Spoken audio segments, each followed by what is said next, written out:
Today we will be talking about imaginary numbers. Okay, so these are the numbers we are familiar with so far. Natural numbers, which are 0 to 88, 67, and are all positive.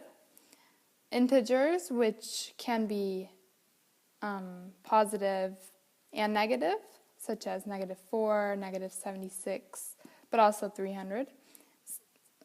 Then we have our rational numbers, which are numbers such as -1/8, 3.67, 0.5, which are fractions and decimals. And then the little part of the rational numbers are the irrational numbers, for example, pi. And all of these numbers together are the real numbers.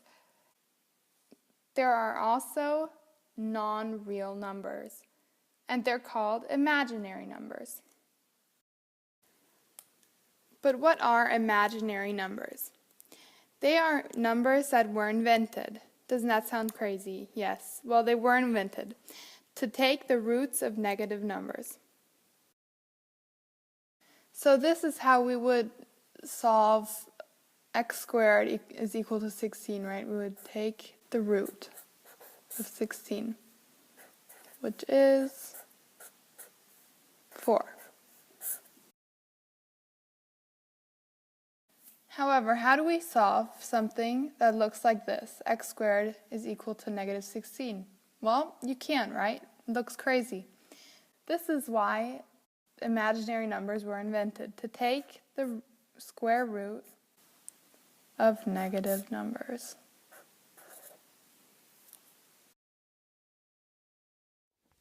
To solve a problem like this one, taking the root of -16, we use I, which is the imaginary number, and it is always equal to the square root of -1. Okay, so back to the problem.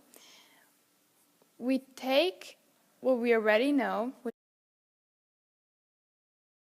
root of 16, and we multiply it times the root of -1.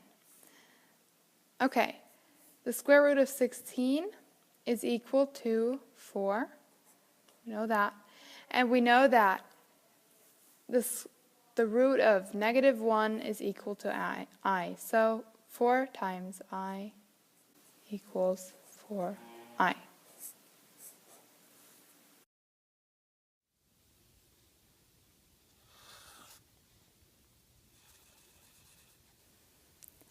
As you can see, imaginary numbers are very useful.